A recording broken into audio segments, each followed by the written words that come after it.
The story begins in the early 1970s. 3 pods are triggered and opened at a nuclear missile control center. A red alarm has been activated inside to signal the launch of the missiles. An officer nearby quickly instructs his operator to cancel the launch.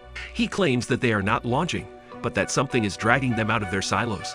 A ship floats close as the nukes are dragged into the sky. Back within the facility, Vilgax enters and orders his mechadroids to shoot the policeman.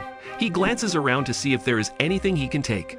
Someone then fires straight at him after taking down one of his mechadroids. He successfully blocks the weapon fire. Vilgax is pursued by 2 guys armed with heavy weapons. Phil is identified as the shooter by Vilgax. Phil chases him down, but Vilgax leaps up and kicks off his helmet, revealing Phil's actual face.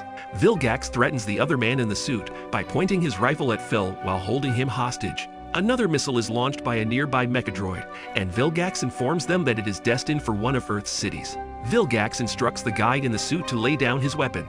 He does, leading Phil to believe that he is lying about not letting him escape. He claims that this is not the case and fires a laser from his wrist, knocking the pistol from Vilgax's grip. Phil then shoves Vilgax away from him. Vilgax thought he had succeeded in his plot to destroy the city, but the guy shoots a rubber-like substance right at him, sending him along with the explosion.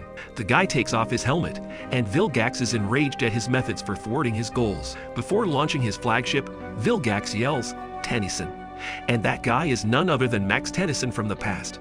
Present day, Max continues his account of his history by saying that he thought he had destroyed Vilgax until today. He explains he was just a regular man performing his work back then, but Gwen's curiosity kicks in, and she asks what job it was. Max goes on to tell that he used to work for a covered organization known as the Plumbers, which was sworn to stop anything remarkable and alien.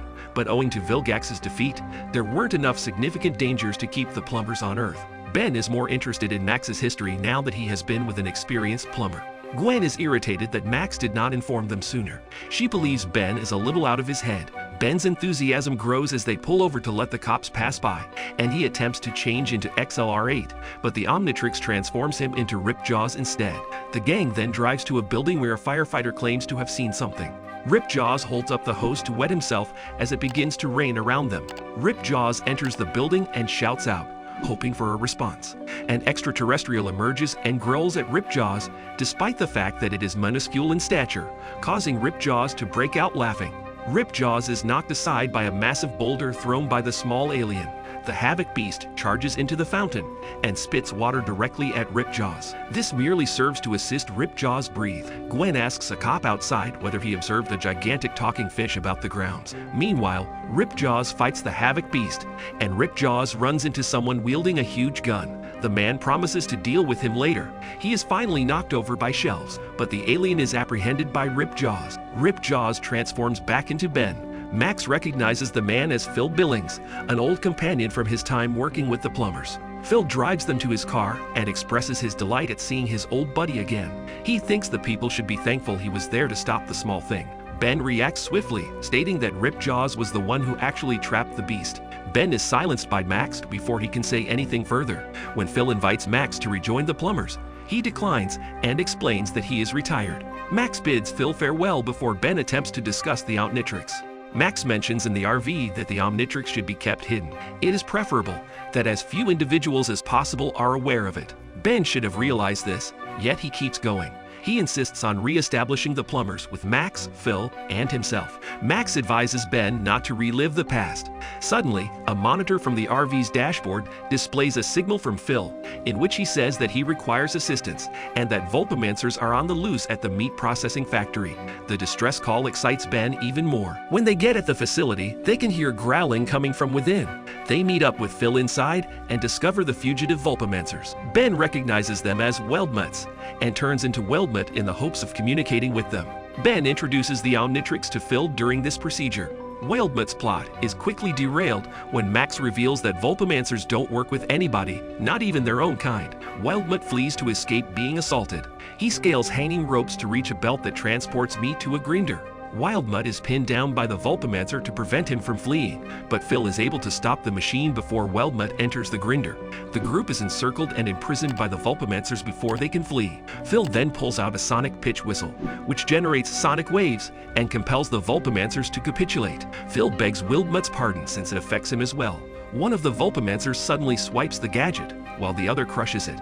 Max, on the other hand, employs a forklift to drive them into a meat locker, where they are confined when the door is closed. Phil is delighted to be collaborating with someone he has known for so long, and he requests a new relationship with Max. Max, on the other hand, seemed to be concerned by it. Ben eats some prawns in Phil's hotel room.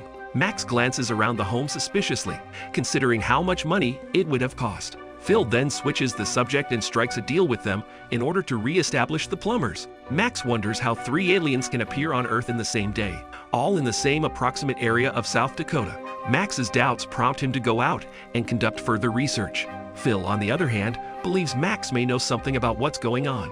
Phil instructs the children to order whatever they like from room service. Ben chooses to take advantage of the room service, but Gwen wants to investigate what is going on between Phil and Max. Ben changes into XLR-8, and the two of them go in search of Phil and Max. Max discovers that a certain gadget has been removed from its proper location at Mount Rushmore. Phil comes behind him, clutching the Nullvoid Projector. Max's suspicions were confirmed, as Phil is using it to free and recover the aliens they abducted for profit. Phil acknowledges his behavior and says he's not shocked Max found out about his scheme. Phil plans to send another alien, a Wigzellian org beast, to murder Max. Phil intends to inform Max's grandchildren that he wishes for them to follow in his footsteps as plumbers. Fortunately, XLR-8 arrives in time to save Max from the org beast after learning about Phil's plot. As Phil departs, XLR-8 engages in combat with the Wigzellian org beast, while Max searches for something. Max ultimately discovers the gadget, but only after XLR-8 is knocked unconscious by a massive chunk of the floor and reverts back to Ben, and it defeats the alien. They are now on the hunt for Phil in the RV. The RV starts up, and they're off at high speeds thanks to rocket engines placed into the back. Meanwhile, Gwen got into Phil's car earlier and attempts to steal the Nullvoid Projector. Phil notices her in the rearview mirror and attempts to reverse, not paying attention to the road. He narrowly avoids being struck by an incoming truck ahead of him. He then puts the vehicle on autopilot and continues wrestling Gwen for the projector. They activate it while fighting over it, and Phil notices the RV behind them. A Null Guardian is released by the projector.